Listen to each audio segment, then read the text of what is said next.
Finally বন্ধুসকল আজি দিনটোতে অসম চৰকাৰ ফালৰ পৰা বিনামূলীয়া ই ৰিক্সা ওপৰত আহি পৰিছে কেইটামান গুৰুত্বপূৰ্ণ খবৰ। তো বন্ধুসকল বৰ্তমান যোনটো নেকি গুৰুত্বপূৰ্ণ খবৰ আহি পৰিছে, তো বন্ধুসকল আপোনালোকে জানে যে বৰ্তমান যোনটো নেকি অনলাইন প্ৰক্ৰিয়া আৰম্ভ হৈ আছে অৰ্থাৎ চলি আছে।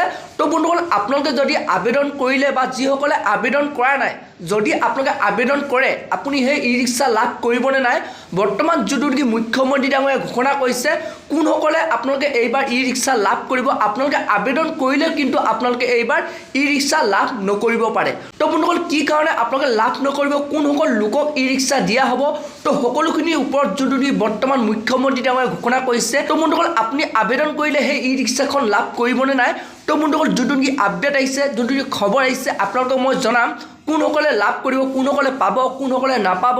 তো বন্ধুসকল আপোনালোকে সেইটো কাৰণে ভিডিঅ'টো একেবাৰে স্কিপ নকৰাকৈ চাই থাকিব। আৰু লগতে যদি আপোনালোকে মোৰ চেনেলটোত নতুনকৈ ভিজিট কৰিছে, চেনেলটো লাইক এটা কৰি দিব, পাৰিলে ছাবস্ক্ৰাইব এটা কৰি দিব, লগতে আপোনালোকে বেল আইকনটো অন কৰি দিব। তো যেতিয়াই এনেধৰণৰ খবৰ বা নতুন ইনফৰ্মেশ্যন আহে, তো প্ৰথমে আপোনালোকে সেই ভিডিঅ'টো লাভ কৰিব পাৰিব।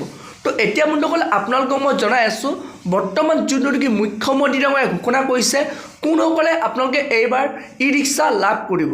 তো বন্ধুসকল বৰ্তমান যোনটো নেকি খবৰ আহিছে, প্ৰথম হ'ল আপোনালোকৰ ঘৰত এখন ৰেচন কাৰ্ড থাকিব লাগিব।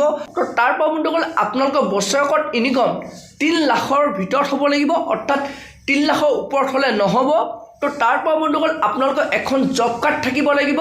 তো বন্ধুসকল তাৰপৰা আপোনালোকে ভাৰতীয় নাগৰিক হ'ব লাগিব। তো বন্ধুসকল আপোনালোকৰ এইকেইটা যোগ্যতা থাকিব লাগিব। তো যদি বন্ধুসকল আপোনালোকৰ বছৰেকত 3 লাখতকৈ ইনকম বেছি হয়, আপোনালোকৰ ঘৰত যদি এখন ৰেচন কাৰ্ড নাই, আৰু যদি আপোনালোকৰ লগত এখন জব কাৰ্ড নাই, আৰু যদি আপোনালোকে এজন ভাৰতীয় নাগৰিক নহয়, তেতিয়া কিন্তু আপোনালোকে এইবাৰ ই ৰিক্সা আবেদন কৰিলেও আপোনালোকে লাভ নকৰিব।